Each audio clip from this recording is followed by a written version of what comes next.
ശരീരത്തിന്റെ വലതുഭാഗം ശോഷിക്കുന്ന അവസ്ഥയാണെനിക്ക്. ചികിത്സയൊന്നുമില്ല. വോട്ട് കിട്ടാനല്ല ഇത് ഇവിടെ പറഞ്ഞത്. ബിഗ് ബോസ് മലയാളം 6ാം സീസണിലെ മത്സരാർത്ഥികളിൽ ഒരാളാണ് അർജുൻ ശ്യാം ഗയാപൻ. ബിഗ് ബോസ് വീട്ടിലെ ഏറ്റവും പാക്കക്കാരനായ മത്സരാർത്ഥി. 6 അടി 4 ഇഞ്ചാണ് അർജുന്റെ പാക്കം.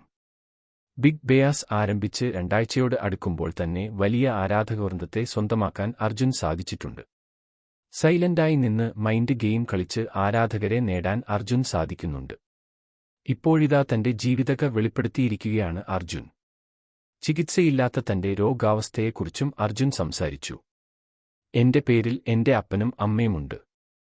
എന്റെ ജീവിതത്തിലെ ഏറ്റവും വലിയ സ്വത്തും എന്റെ അപ്പനും അമ്മയുമാണ്. അപ്പൻ ഫോറസ്റ്റ് ഡിപ്പാർട്ട്മെന്റ് ഡ്രൈവറാണ്. ഞാൻ സ്കൂളിൽ പഠിക്കുന്ന സമയത്ത് തടിയുള്ള കുട്ടിയായിരുന്നു. സ്ഥിരം മാവേലിയും സാന്റാക്ലോസുമെല്ലാം ഞാനായിരുന്നു. എല്ലാവരും അക്കാലത്ത് ബോഡി ഷെയിം ചെയ്യുമായിരുന്നു. തടിയാ ആശാനെ എന്നൊക്കെ വിളിക്കും. ഏത് റേഷൻ കടയിൽ നിന്നാണ് അരി വാങ്ങുന്നതെന്ന് ചോദിക്കും. ക്ലാസ്സിൽ ഏറ്റവും വലിയ കുട്ടിയും ഞാനായിരുന്നു. ഒട്ടും കോൺഫിഡൻസ് ഉണ്ടായിരുന്നില്ല. എല്ലാവർക്കും എന്നെ പേടിയാണ്. അത്ഭുതദ്വീപിലെ ആൾ വരുന്നുവെന്നൊക്കെ പറഞ്ഞ് കളിയാക്കും. അപ്പോൾ അത് കേട്ട് ചിരിക്കുമെങ്കിലും പിന്നീട് വീട്ടിൽ പോയി കരയും. അങ്ങനെ അമ്മ 13ാം വയസ്സിൽ എന്നെ ജിമ്മിൽ ചേർത്തു. 10ാം ക്ലാസ് മുതൽ ബോഡി ബിൽഡിംഗ് ചെയ്തു തുടങ്ങി. 15ാം വയസ്സിൽ മിസ്റ്റർ കോട്ടയമായി. ആ പ്രായത്തിൽ തന്നെ എനിക്ക് ബൈസെപ്സ് ഒക്കെ ഉണ്ടായിരുന്നു. ആ സമയത്ത് ടിവി ഷോ കണ്ട് മോഡലിംഗ് ചെയ്യണമെന്ന ആഗ്രഹം വന്നു. അതിനിടയിൽ ജൂനിയർ ആർട്ടിസ്റ്റായി പോകുമായിരുന്നു.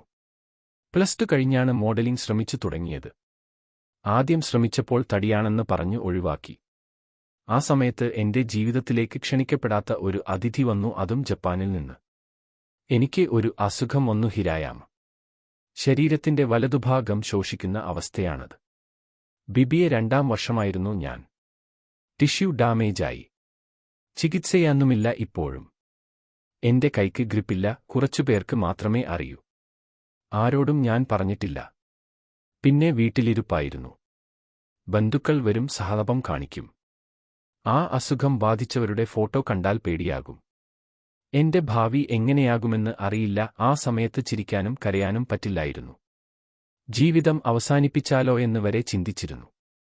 കാരണം ബൈക്ക് ഓടിക്കാനോ മോഡലിംഗ് ചെയ്യാനോ ജിമ്മിൽ പോകാനോ കഴിയില്ല. പിന്നെ ഞാൻ തന്നെ റിയലൈസ് ചെയ്തു എന്റെ സൂപ്പർ ഹീറോ ഞാൻ തന്നെയെന്ന്. അങ്ങനെ ഫിസിയോതെറാപ്പി തുടങ്ങി ജിമ്മിൽ പോകാൻ തുടങ്ങി. കൈ വിറയ്ക്കുന്നത് കാരണം എക്സാം പോലും എഴുതാൻ പറ്റില്ലായിരുന്നു. പിന്നെ ശരീരം ഭാരം ഞാൻ കുറച്ച് വർക്കൗട്ട് ചെയ്ത് മിസ്റ്റർ കേരളയായി. ശേഷമാണ് മോഡലിംഗ് ചെയ്തു തുടങ്ങിയത്. ആദ്യം 10 പൈസ പോലും കിട്ടിയിട്ടില്ല. HR ആയും ജോലി ചെയ്തിട്ടുണ്ട്. അതിനിടയിൽ ബിഗ് ബോസ് ഓഡീഷൻ നിരന്തരം ശ്രമിക്കുമായിരുന്നു. ലുക്കുവെച്ച് നോർത്ത് ഇന്ത്യൻ മോഡലിംഗ് അവസരങ്ങൾ വരുമായിരുന്നു. പിന്നെ ജിമ്മിൽ അപകടം സംഭവിച്ച് ശരീരത്തിൽ മുറിവുകളുണ്ടായി. ആ ബെഡ് ടെസ്റ്റ് സമയത്താണ് റീൽസ് ചെയ്തു തുടങ്ങിയത്. ട്രാൻസ്ഫോർമേഷൻ വീഡിയോയും ക്ലിക്കായി. അങ്ങനെയാണ് ബിഗ് ബോസിൽ വന്നത്. നമുക്ക് എന്ത് ബുദ്ധിമുട്ടുകളുണ്ടെങ്കിലും വീട്ടിൽ അടച്ചിരുന്നിട്ട് കാര്യമില്ല. നമ്മൾ തന്നെ കംഫർട്ട് സോണിൽ നിന്നും പുറത്തു വരണം. വോട്ട് കിട്ടാനല്ല ഈ കഥ ഞാൻ ഇവിടെ പറഞ്ഞത്.